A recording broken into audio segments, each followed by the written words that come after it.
Welcome into the Bobby Carpenter Show with my guy, Mr. Anthony Schlegel. And Schlegel Valley, it was a rough one on Saturday. And so now we're in our post-mortem period. And we'll try to get you through this, folks. There's a lot of experience. There's a lot of emotions. There's a lot of things going on. You know, we know no one wanted to win this game more than the guys who are playing in it. Like it's huge for them. And you could see the passion. You could see it all come through. Unfortunately, they lost to Michigan 13-10, a game that was interesting. And we'll get into all the aspects of it.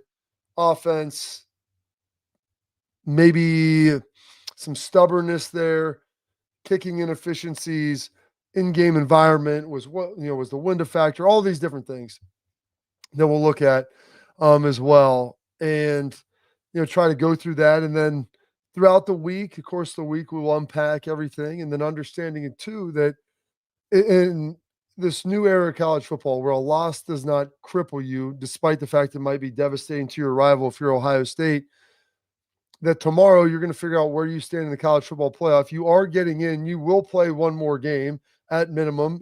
There's a decent chance that game could be at Ohio Stadium. So you have that also as well to look forward to. And so there's all these different things, all these different emotions. We're 48 hours out. People have talked about, firing Ryan Day. Do you wait till after I heard someone say, Schlegs, even if they win a national championship, go ahead and fire him, which I thought was a little bit crazy. But that could be crazy. That could be crazy. That's pretty bumpy, but I understand the sentiment. Yeah, no, so people are I don't never tell anybody how to feel. Okay. I mean, they go through their unique grieving process. There's people that care a whole heck of a lot, and you want to see this team win, and it matters immensely to them. It's mattered to their family. It's mattered to their parents. All these things have mattered a ton. And so I'm never going to sit here and tell someone how to feel. I also never really like to call for jobs because I don't know if that's productive. And I also don't like to. I've been in those jobs, Bob. Like, that's the hardest thing for me, right? Like, guys, if you want to talk about it, I've lived there. I've been there. I've done that. I moved my entire family somewhere. Oh, that's part of your business. Yeah, it is part of my business. But, like, that doesn't make it easier. Doesn't make it easier. So I will never 100% ever say that. So, there's elements of that. If people want to feel that way, okay. Like, I also want to acknowledge, like, it's lost and it's 4 straight, and it's devastating. However, this new era of college football, like, the movie isn't over yet. The story isn't done. Okay. If they would have stopped Rocky and, the 8th round and Apollo gets the decision, then that sucks. Like, it's not a good movie. So we'll see how this movie ultimately plays out. But off the jump, Schlegs, like, you watch this thing. I was at the game. I called it I was on the call for the radio with Learfield, with Jim and with Jim Lachey and Paul Keels and Skip Mossick, and was blessed to be a part of that. Outside of the ending, Mrs. Lincoln, the play was pretty good. I enjoyed it. I'm glad it was fun getting the chance to do that with those guys, but just a tough loss. So when you look at this, Schlegs, watching this thing at home, you watched it with your family, and you consumed it in that way. What are your initial thoughts kind of just off the top as we begin to dive into this and some of these different sequences and everything that happened? Well, I mean, it was very difficult, Bob, watching it because, one, I've been around the guys for a long time. I believe in the guys. I believe in the coaching staff. I believe in how much they wanted to win that game. It's not like I believe in that they did everything, and I go back and look at the offseason and the things that we did with Tress and the things that we did with Urban and all of the small details of, like, how important this game was. I've been there, and I saw it, and I saw the guys, and I saw their preparation week in and week out, even after the loss of Oregon, just like how they went about handling their business and the way they beat Penn State and the way they beat Indiana, and then going into this game, I did not see this outcome because of what I have seen, right? I predicted 31-13, Michigan having 13. Michigan did everything that they needed to do to get the 13, which is exactly what we talk about, keeping it close. We said, Bob, you and I said they had to shorten the game, regardless of what Ohio State does. Field goals keep you in it. Touchdowns take you out of it, and the explosive plays both ways. they did all of those things. And in doing so, then you look at the defensive performance. And again, you and I are defensive guys. You had 235 yards that you gave up. The only other time Ohio State has ever lost a game with under 250 on defense was you and me versus Penn State in 2005 with AJ and the boys, right? That was 17-10. That was super bumpy. One of the greatest losses that I had in my entire career, and you always remember the losses. The thing I take away from this at the end, and I had a pit in my stomach, was for those guys. Yeah. How hard they played. And everybody can say whatever they wanted to say, and we will talk about the game plan, and we will talk about the things that they did. But that, to me, was my biggest takeaway at the end, knowing that these guys came back for this moment. And in these type of games, great players have to make big plays in these games.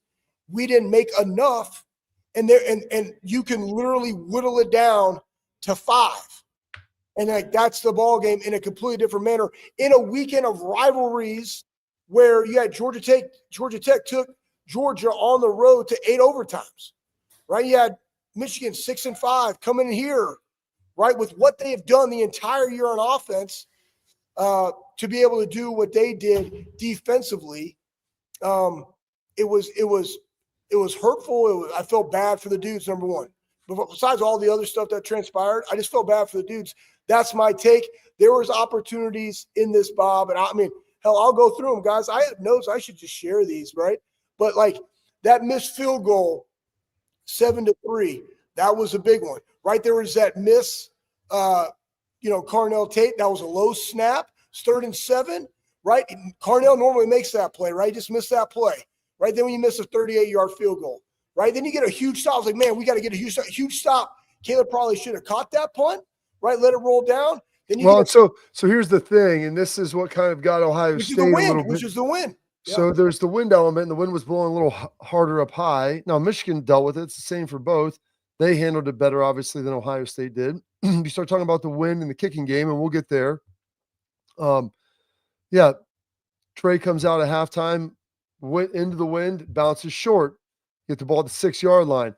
Caleb, as opposed to you lost about 20 yards of field position. And so people don't look at it like, it's not that big of a deal. It is the hidden yardage, those inches that you need, Schlegel, they're everywhere. The yards are everywhere. And you can't, and Tress said, on the show with us last week, 1 yard is worth 2, 5 is worth 10. And so you let a punt hit and you give up another 15 to 20 yards after the bounce because, maybe you lost it in the sun a little bit.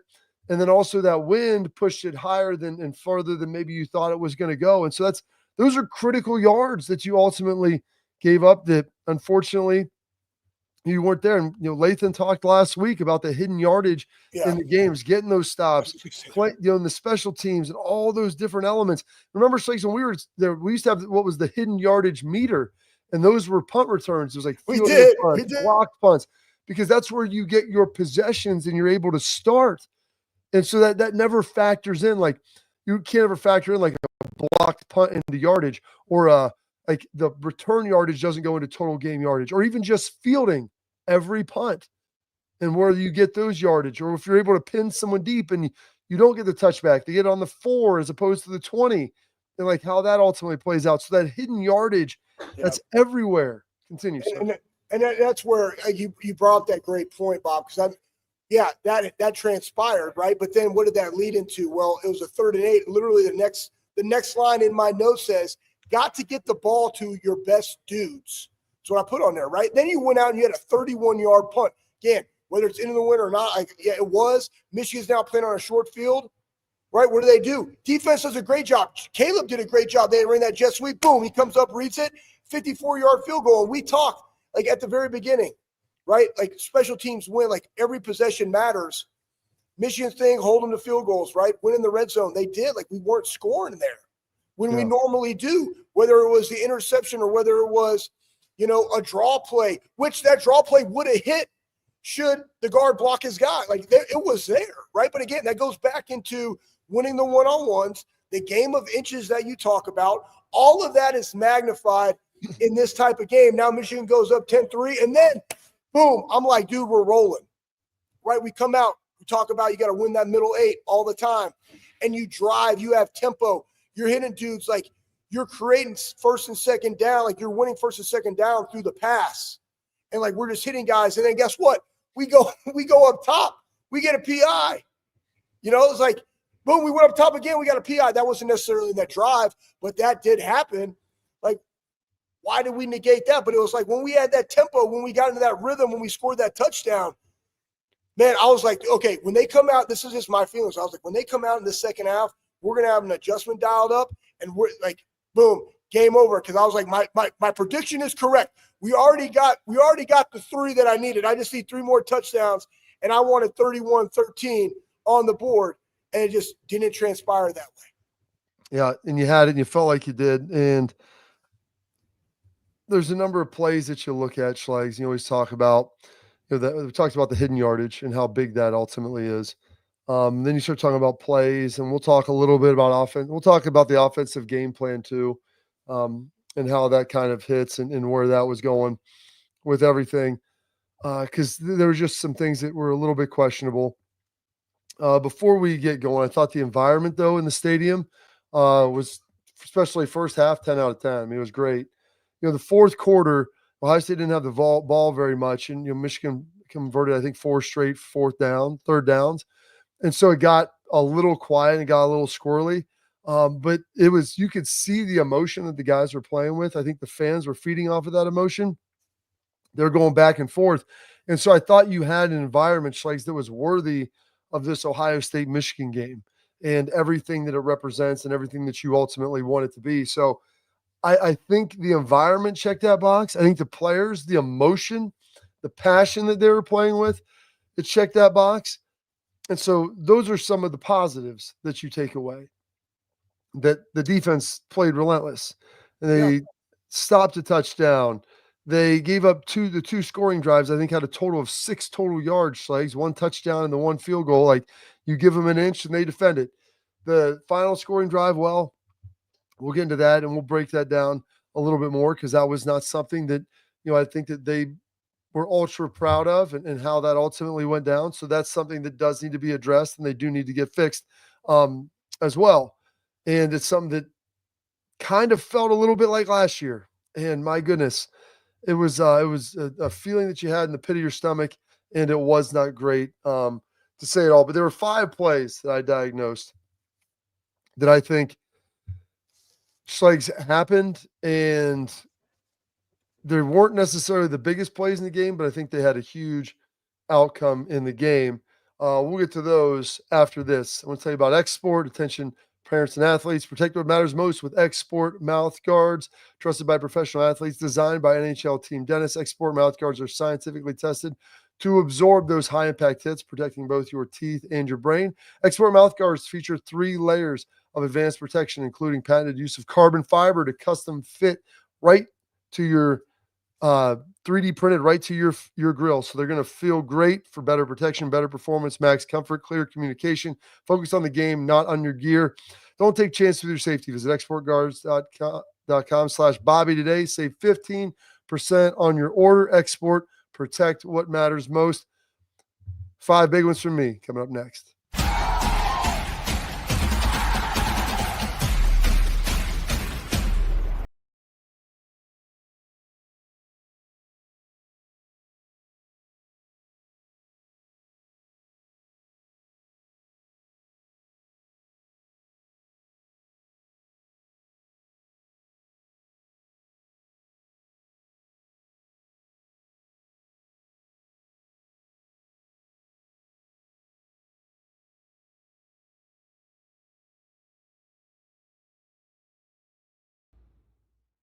I'm Garage Beer, and this is Bobby Carpenter.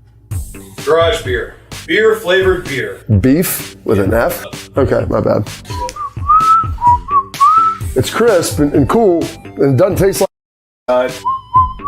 I'm Bobby Carpenter. I drink in garages because my wife says I don't belong inside. If you like a cold breeze on your bag, drink Garage Beer. It's American, and so can you. Garage Beer. Beer flavored beer.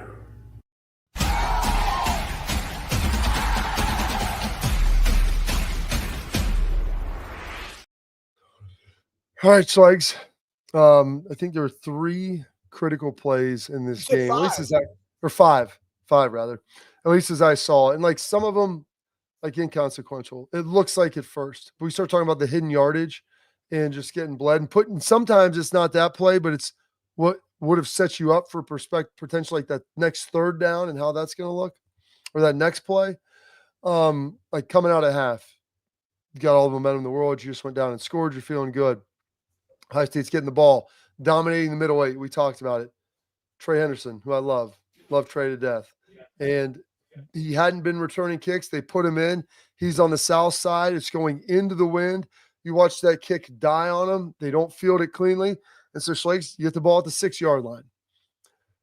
On that drive, you drive it to the 38. If you're able to fair catch it, then you ultimately get the 25. So that's about 20 yards you gave up. Instead of the 38, you drove to the 18. Now, I understand it's not a yard-for-yard comparison, and there's different things that happen within the flow of the game. I get all that, and I know that that's real. However, it's like 20 yards that you gave up on a drive where you're punting from the 38. You would have been in a much better situation if you were 10 more yards ahead, 20 more yards ahead, and you would have probably been able to flip the field a little better or maybe kick a field goal. Who knows how that would have looked, but there would have been that option. So that's one play. Another play of consequence, you got Alex Orji in there. He's running the ball. Yep. And you've got him bottled up. You feel pretty good about it. He gets to the perimeter. Sonny comes to squeeze it, boxes the blitzer or boxes the puller, and just it gets outside. It's 26, 27-yard gain. It doesn't seem like hugely of consequence because it's not a touchdown, but it's a chunk play. And for a team that can't move the ball, those chunk plays matter a lot. Then you go ultimately to another time when Alex Orji comes in. They'd run it with him once. They'd run it with him twice. One time you stuff them, another time they get out, and you're thinking, Schlegs, seems about time like they might try to throw a ball when Orji's in there. I don't know how it's going to look. I don't know what he's going to do. They run a reverse pass. It's coming back to Denzel Burke. Tries to go edge it up. He's thinking that. They run a stock and go with the receiver. You see him get a late jump. The ball is underthrown immensely because but you get PI. So that's essentially a chunk play. And that gets you down inside. And you know what? You get to take a shot and then it puts you in position, I believe, for that field goal, if I'm not mistaken. And so that's not a great situation. And then either way, like it's just bleeding yards. It's bleeding time. And, it puts you in a bad spot. Khalil Mullings, the one where you get out at the end. You feel like you've got him, Schlegs. You've got him bottled up. It's a situation where, hey, you've got it's 3rd and 6. You stop him. You're getting the ball back with 4.5 minutes. You can have a full drive, do whatever you want. You got all your timeouts. And you just come off the field after the Jack Sawyer interception. It was a 15-play drive, I believe, before that. Yes. 15-play drive before the interception in the end zone. Defense is gassed. They come back out because you go 3 and out. Ultimately, you got to drive. Then you slide off that tackle. He picks up another 26, 27 yards. That's their other big explosive. Those are their explosives in the game right there on defense. And so I have, some of these are defensive plays. Some are special teams with Caleb, 3 defensive plays because they're probably the only 3 that you really would want back on defense. And then we had that one boundary pass where Warren was going over rolling to his right to hit the wide receiver for, I believe, like 18 on the 3rd down and long. But it was 3rd and long, right? To get off the field. But you're going to give up. I mean, you give up one chunk pass. That stuff happens. And he got out of the pocket. Yeah. And he got it. They ran a chase game, I think.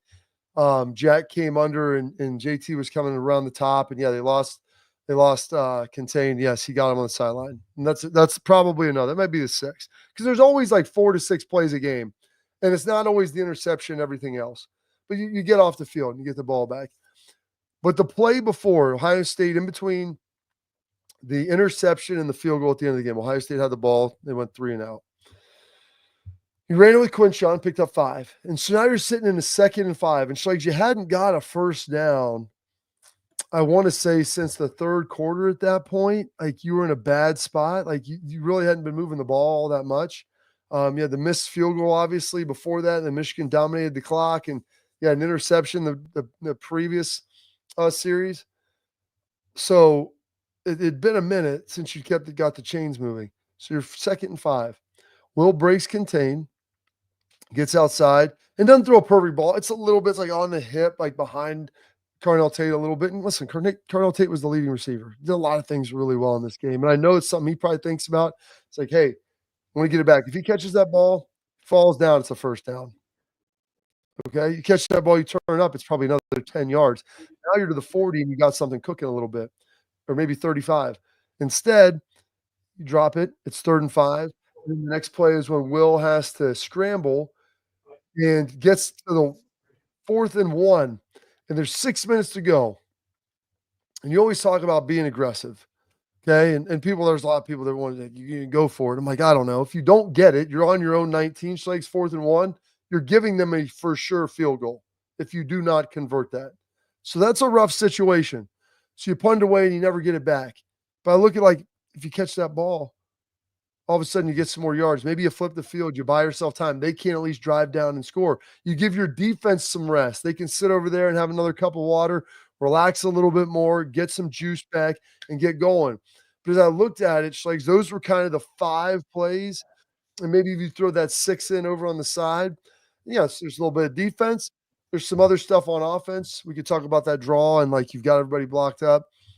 I mean, everything. But, like, those are some of the ones that I thought, like, under the radar. It's not the interception. It's not the turnover. It's not, big stuff. It's ones that cost you possession. It cost you a yard. And it maybe was the play even before the 3rd, but one that probably should have been made. Yeah, well, you just unpacked a lot there, Bob. I'm not even going to go to the end of the game, but I'm going to go back to that one because what you said was on that drop by Cornell, do you go for it, do you not? But, like, you also couldn't flip the field because you had a short punt. Michigan gets the ball on the 40-yard line with 6:15 to go in the game, 10-10. Right? Short, and I literally put this, short field, have a great kicker in the wind. Yep. Go Bucks. Right? Like, that's what I wrote down in my notes. Right? And then you had that, 3rd and 6, massive 3rd down run, had him bottled up, could have had a holding call too on Jack on that play. Could have, guess what? Didn't make the play, right? So 1st and 10, 3rd run, 2-minute timeout, all those different things. But I go back to our red zone offense. Right? You had a slant to a Mecca on a 3rd and 5. You had a draw play that could have been there if we didn't get it. Like, those are the things when you're in the red zone, right? Like, listen, man, the missed field goals were critical in this game. You're up 6. It completely changes the dynamic, especially when you got a defense that went out there, held them. Yeah, you're backed up, and then you throw that pick. They got to go back out there. Again, defense doing what they got to do, goal line stand. This is not an offense, defense, special teams. What you need in the game is a complete game. And we didn't get a complete game. I think you got a really, really good game by our defense, 100%. A really, really good game. For us to have won it, they would have had to play the greatest game that they played all season, right? And I would have said it would have been that outside of 3 plays, and that was the 2 long runs and the 1 long 3rd down. But So right Michigan, that's it. So, yeah, 3. But, again, that's what everybody that's out there, how we are looking at this in this game, you never know when those plays are going to happen. That's why everything you do throughout the year matters. That's why toes on the back edge of the line matter. People like, I don't know. It does matter, man, because in those moments, did I come up and did I hit with my outside arm free, or did I turn my shoulder and let somebody go around? It's just the small things. Did I collapse, or did I oh, he's going to get it, I'm just going to stay here and I'm going to wrap up and take a good angle? Like, all of it matters because in the game, defensively, it came down to 3 plays. The 3rd down and the 2 long runs that set you up not because they scored. They didn't score on the orgy one. No. They didn't score on that one, but it chewed up more clock. It went into exactly what Michigan had to do to win this game, and that was sustain drives. And a lot of the times earlier on in the game, they weren't winning 1st and 2nd down. You were at 3rd and 6, 3rd and 5. We were winning 1st and 2nd down. Toward the end, they started creeping up and getting 4 or 5 on 1st down, maybe 1 or 2, but it was 3rd and 3, 3rd and 4. You're in 3rd and short as opposed to 3rd and medium. But 3 plays came down defensively. Hats off to Caleb, great pick. Hats off to Jack, great pick. Like, I got that pick. I jumped up. I'm like, this is happening right now. Yeah. I see it flip. I got the guy who came back from Central Ohio, just made the play of his career in the game. We're going down. And it didn't happen. And that's kind of what it seemed like offensively throughout. The best tempo we had was in that 2-minute drill, right? We weren't substituting people, and we were hitting people with the pass. I mean, like, boom, boom, boom, PI, boom, boom. Like, that's what we're doing. And sometimes, guys, you got to take an audible. Like, hey, you know what? We know that 22 times in 22 years, the team that's rushed it are winning this game. The part of the runs that were working, there was a great one, man. Trey had a really one. We were in that T, fourth and short, boom. They thought, tush push, boom. Q around the left side, right? Boom. They ran an inside puller, right? I think it was the center or the guard, climbed up to a linebacker. I think G or Will came back, kicked, boom. Guy was downhill. It's just that displacement that you get in gap scheme and pullers that allowed some of those to hit. Which that's what you got to do when you got dudes that can just beat one-on-one and zone and slip through. Like, that's what you kind of got to do. We never got off of that and went to some of the things of, like, getting your best guys the ball. And I'll say this, too. I totally get why. I think some people are like, why would they just stay with it? Guys, when you have a team that's, like, literally chewing up the clock like this, nickel and diming your defense, you're like, man, I got to go do something to give them a blow. I can't just go slinging around and get a 3 and out. Like, there's a fine line, and that goes back into your hidden yardage, Bob, because there's a difference between Michigan starting with the ball in the 40 or the 47 or a short field and being able to flip that, because your defense now has had a little time because you've been able to sustain a drive, and you flip it down there, which we did. You punt it down. They down it on the 3rd or 4th. Ballard did a nice job on that. You get them. You get the field back on a short field. You got to punch it in. So to me, it was just the missed opportunities in the red zone, again, in areas that we've been great in all year. We weren't great in the game, and that's the only game that matters at the time. Now, side nugget, we'll talk about it later. What do you have moving forward? Yeah, and we'll get to all that. There's a lot there, Schlegs. 7 for 14, Michigan on 3rd down, Ohio State for 6 for 16. You need to be better. You weren't bad. Wasn't bad at all. You're in the 40s. Michigan's sitting at 50%. Like, the inability to get off the field at the end of the game for the defense. And that's something, Schlegs, that is the exact same thing that kind of happened last year. Bled the clock down, kicked the field goal, and you didn't have enough time to ultimately go back and score. We've talked about winning the rushing battle a lot. Tress brought that up. I want to get into that a little bit more and what that looks like, and the importance of it. But there's different ways to ultimately get to it. And I think that it matters that you win that. I don't know if it's correlated as strongly now. I think Ohio State had other ways to get it done, and we'll talk about that. But yeah, we'll dive in there. And I also want to bring in our producer, Pat, because as watching the game, I'm always curious what other people think, like their emotions, what their thought process is as they're breaking it down. Because I'm like, it's not right. It's just what you feel. It's what it is. And you're allowed to feel however you want today. And I completely get that. So we got more coming up with that here next on the Bobby Carpenter Show.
All right, welcome back into the Bobby Carpenter Show, and I want to bring in our guy, Mr. Pat Schlegel. He's always in the back, Come on in, Pat. Do all the work. I want to get kind of his thoughts as he was watching the game, how he thought, what he felt like. Confident at any point, like nervous, like where were we at, Pat, watching this game? Yeah, honestly, guys, I felt confident the whole time. It wasn't until really that last that last short drive that the Buckeyes had in the fourth quarter that I felt any anxiety really. I don't know, just maybe it was the confidence in the talent that they had, confidence in the scheme, but at no point did I really feel like they lost that game until the final, triple zeros, which was kind of shocking to me. Um, Michigan gets up early. I was like, oh, okay, cool. Like they'll cover whatever, they'll cover the 19 and a half, whatever it was, but it just never seemed to come. When the field goals hit, there was a little bit of anxiety there. You could feel among the fans and everything that way. But other than that, I didn't really feel like any anxiety up until probably the fourth quarter. So were you with Pat, other people? Like, were you with the group watching this game? And like with the missed field goals, what was said? Yeah, we were with a bigger group. We were watching it at a bar here in Cleveland by our studio, but it had feelings of the college football playoff game that they missed right as New Year's New Year's came down or whatever. Oh, the Peach Bowl against Georgia. Well, yeah, exactly. So it was difficult that way. Like knowing that he missed the field goal was not great. I still had confidence in the second kick too. I didn't think we would miss two by any means. Hey Pat, what do you think about not being able to run the football and continuing to run the football? And were you like in there at some point, like, hey, we got to do something different? Or is it like, no, I'm good. Like, I just feel like it's just going to come out and it's going to happen. Yeah, I thought that way too. Like I knew just from this show, like talking with John on what was that Friday, that defensive line from Michigan is the real deal for sure. But I would have thought that they would have actually spammed the, going to wide receiver Jeremiah Smith more. That kind of shocked me that Chip didn't really necessarily seem to go to your guys that you would want to touch the ball more. I think he had a good game, Jeremiah did, but running the ball, I thought Travion was pretty good. I mean, Quinshawn on that wing tee was at 4th and 1. I mean, yeah, it looked really good. I didn't think we got punked by any means, but we just didn't move the ball the way I was anticipating. So it's a good point. I'm glad you went there with that. We started talking about the run game, and we had Jansen on to talk about it. And Michigan's strength, their two best players. I can pull up my boards here, Schlegs, and show you what they look like. I mean, we talked about it last week. Their two best players, Mason Graham and Kenneth Grant, inside. I mean, they are both guys who are juniors who are going to be draftable players, very high-level draftable players, probably first-rounders. Maybe one of them goes in the second. But, I mean, they have accolades on accolades, and they're very, very talented. And heck, you start looking at it, I mean, preseason first-team All-American, second-team All-Big Ten last year, Bednarik Outland watch list for both of them. Like, Mason Graham was a heavyweight wrestling champ in the state of California. I don't know how great their wrestling is out there, Schlegs, but like obviously the dude's no slouch. And so the problem is Ohio State, where all their issues were. You took Carson Hinsman, he went in for Seth McLaughlin. He'd been playing, because they kicked Donovan Jackson out to tackle. So and then you had Tegra Shabola in. And I thought Austin and Carson played pretty well. That Servo and Hinsman did okay. Now Hinsman got walked back a couple of times by Grant, and some of his snaps weren't great. Yes. And you notice that Schlegs like going down and having to look up with everything that was going on. Like that's tough, and trying to identify that, because when you look down, then you've got to look back up after grabbing the ball, and it's tough on Will. And they were getting pressure in his face, and I don't think Tegra played very well at all at the right guard position, and Mason Graham, especially on that draw, like you're getting at least 6-7 yards, maybe 8 to 10. I don't know, on that final draw on 3rd and 10 before the missed field goal after Caleb's interception. And Mason Graham's the only guy there, and he makes the play because they didn't get a hand on him. And Tegra's got to be better than that. And he's played really the entirety of the year, and like you got to be able to fight with all of that. And so when you talk about running the football, so the team that won this game, I'm guessing, Schlegs, if you go back probably 50 years, it's probably about a 90% correlation. The team that runs the ball wins it. I've never done it. We know over the last 20, like that's held true. So a lot of times you think like go out and you just got to establish the run. Well, when we talked to Tress a little bit, he talked about, sometimes you run the ball to be able to have those explosive plays. And it seemed like, hey, maybe this Ohio State team, the way that they win the rushing battle in this game, and it's you throw the ball a little bit, You watch them start the game, bingo, bango, bongo, get down there, the red zone, then they kick a field goal. The one drive 2 minutes before they score, they're spreading out quick. And when they go tempo, that also wears out the D-line. It slows them down. Yeah. And so there's a multiple things that it does. It slows down the pass rush. They're not as great as against the run, all those things. So it does that. But then also, Schlegel, if you're able to score in passing, they'll have to start loosening up. And if you can get a lead, it can drive the other team out of running the football. And that's one of the other things that I think is probably undersold is the fact that if they were able to get a 10-point lead at some point, and you're throwing the ball with effectiveness, Michigan's going to continue to have to loosen up, and you would be able to run the ball more, and they would probably have to get out of running the ball as much, and you were never able to do that. And I think largely it's because there was this emphasis of just running into the teeth of that defense, which the option work, some of the stuff on the perimeter, but it was pretty evident probably by the second quarter. And I know you don't want to abandon it completely, but running the ball in between the tackles was going to be difficult, to say the least. The things that worked inside the tackles were the gap scheme and the pullers, right? The option into the boundary, the wing tee on the perimeter. And I'll say this too. How do you spread out a defense, Bob? You spread it out through formation. Yeah. Right? When you condense and you bunch, what does it do? It brings hats into the box, right? People that can make plays, one-on-one blocks. If you expand that, right? Again, you're creating pace, space, and angles. So all those different things are to your advantage when they have to go out there and play that. And so their job was, hey, man, we can affect the quarterback with forward, which they did. Again, you look, and somebody put it out there like the grading of the offensive line was all under 58%. I can understand that from the running perspective for sure. But they had no sacks in this game. We didn't really spread it out. We had a couple of like long developing plays and again, a veteran defense missing their number one corner, right? Attack that, right? We go back, and I think that's what Tress was alluding to when we did, on our interview, and even talking to him when we were doing that podcast about it's all about the team. You got to know where they're weak, and you got to exploit their weaknesses, even if it doesn't go into the fact of what the numbers say wins it right now. Attack their weaknesses. Their weakness was their secondary. Our strength is probably our passing game. I would say that when you have three guys that could potentially be first-round draft picks, right? So how do we get them the ball? How do we do the clear outs? How do we expand, move them outside of the box, and then open up? And then of those runs, what are the runs that are working? The slow developing plays like that worked against an Indiana, right? Or a lesser opponent like the throwback. These guys' eye discipline, man, was on point. Again, everything's heightened in this game. Yeah. The throwback to G, that wasn't happening. They've already seen that on tape. Hey, that guy, I can't lose him because he's going to drift back. Boom, I'm on him.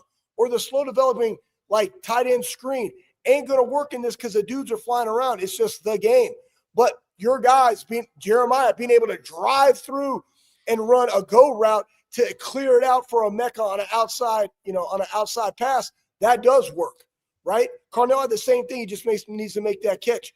We also didn't attack that inner part, right, of the thing. I think we did one. A Mecca had a long over route when Will rode out. That was nice, man. That was – you're going to do a slow developing play in a play, somebody that's doing zone, like that's the one that's going to have to hit. But we just went there, and then we didn't go back. And I think that was some of the things, to your point, of if what you think isn't working, and why I was so confident being 10-10 with the drive that we had to end the second half.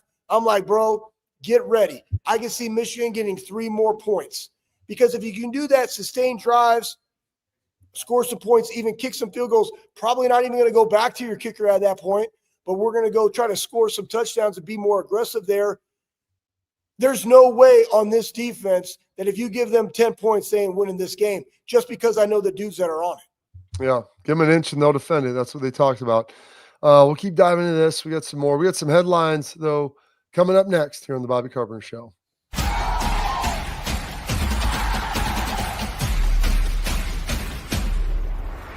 We were called soft last year. You don't want to be soft, especially when you come to the playoffs. So that's going to be a process throughout this season of establishing us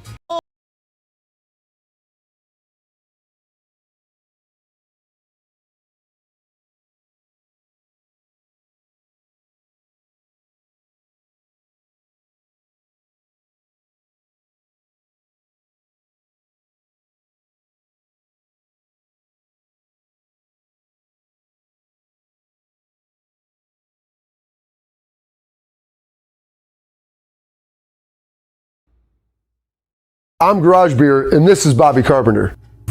Garage beer. Beer flavored beer. Beef with an F? Okay, my bad. It's crisp and cool and doesn't taste like. I'm Bobby Carpenter. I drink in garages because my wife says I don't belong inside. If you like a cold breeze on your bag, drink Garage Beer. It's American, and so can you. Garage Beer. Beer flavored beer.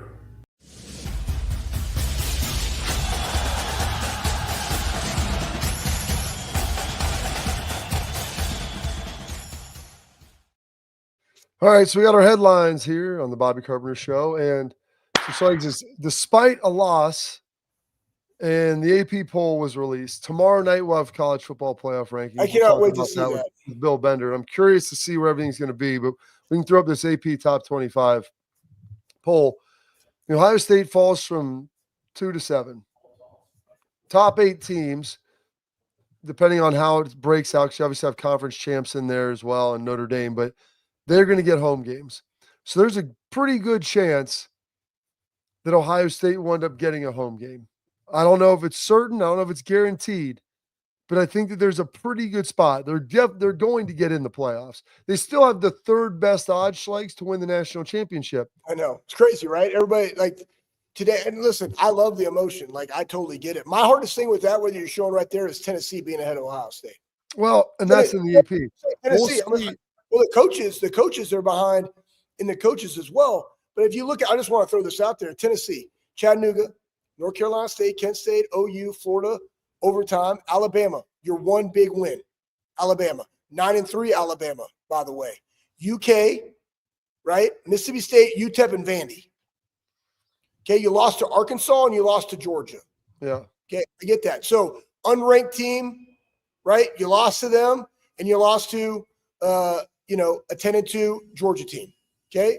But then with us, our losses came by 4 points to your rival, to the number one team in the country. I just take that. I'm like, how are you behind them? That's my only question.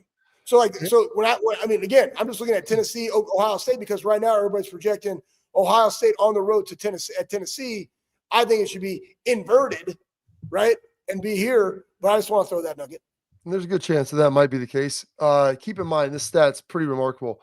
Schlegel, I want to say AP or top 5 teams, whether it's the AP or CFP this year, have lost 5 times to unranked opponents this season.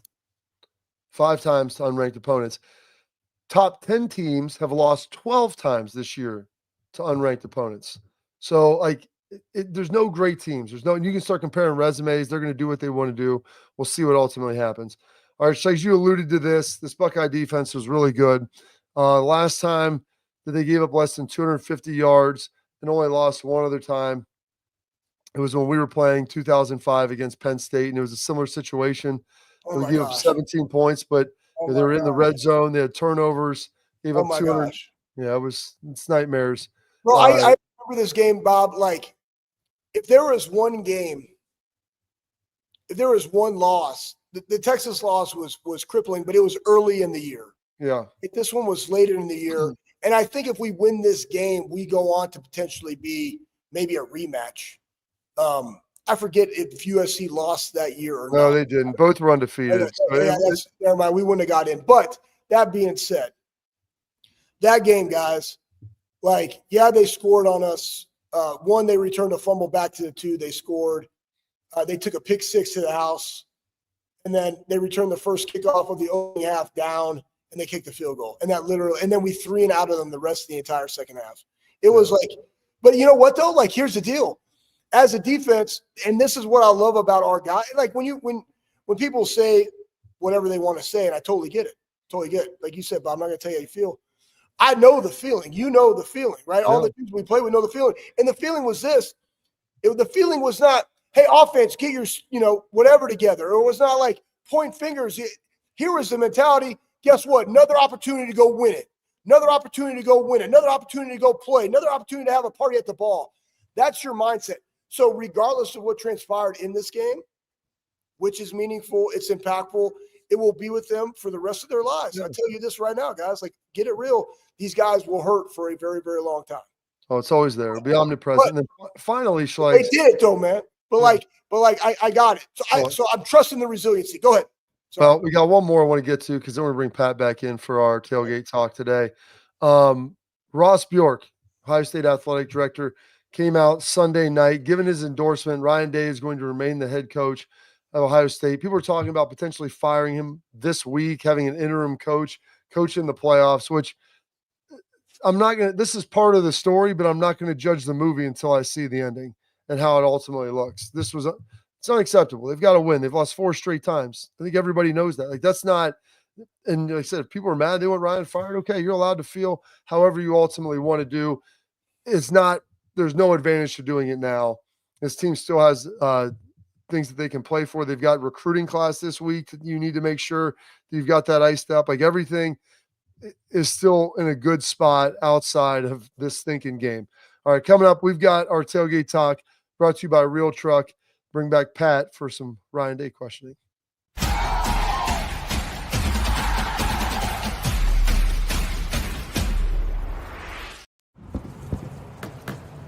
Get the most out of work, life, and all your outdoor adventures with top-selling upgrades for your truck. Guaranteed fit, free shipping, easy install, expert support, and thousands of dealers just a click away. Bring your truck to life. Real Truck. Upgrade today and save between $50 and $400 on select Real Truck products. Visit realtruck.com/specials.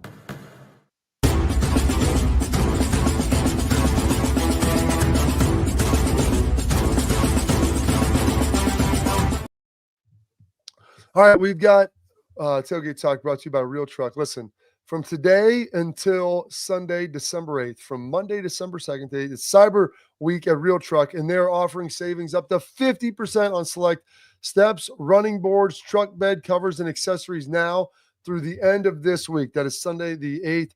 Visit realtruck.com/specials to learn about the incredible gift-giving deals to bring to your truck or your family or friends. It can be for you or whoever. And don't forget, the promo code Bobby still in there for you to get the free hat if you spend more than $100 at checkout. Now is the time to save big this holiday season. Go to realtruck.com/specials and get up to 50% off now through December 8th. All right. Bring back in producer Pat. Pat, what are your thoughts now? You saw Ross gave the endorsement of Ryan here.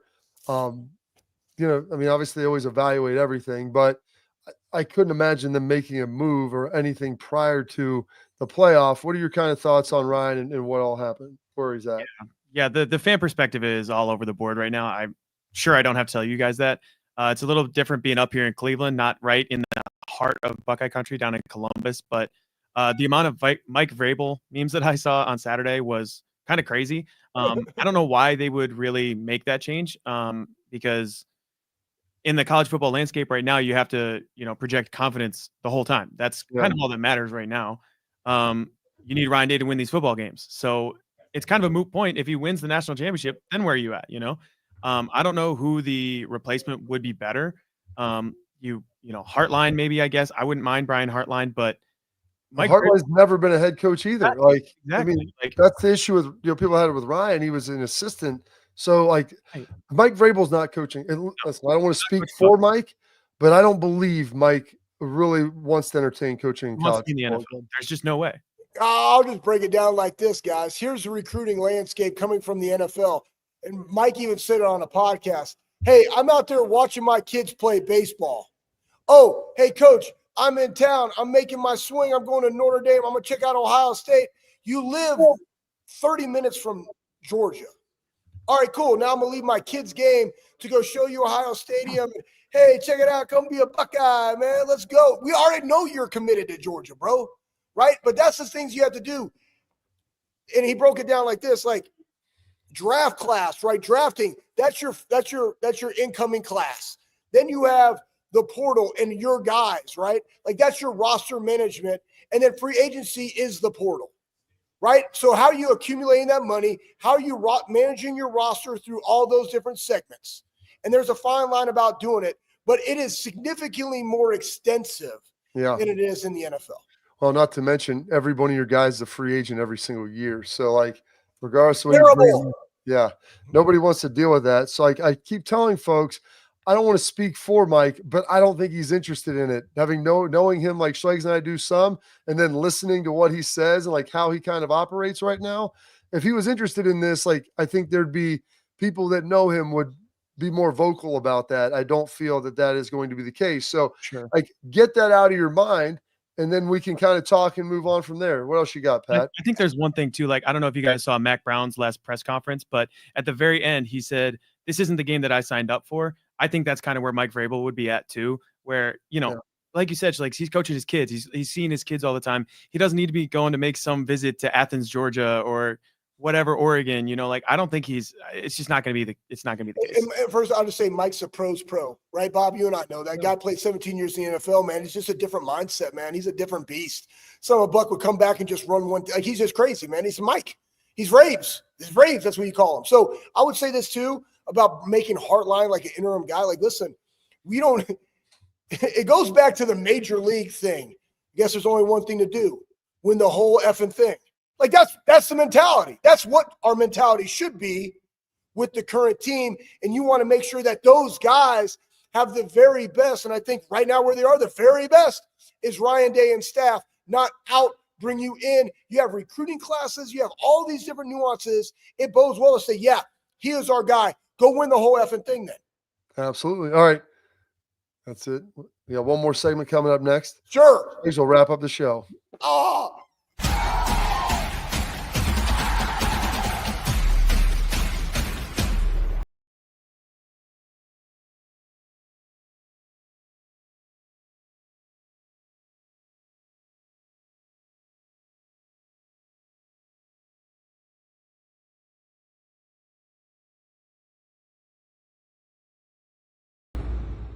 The Big Play Sports Network. Download the free app today to watch all of your favorite hosts on demand.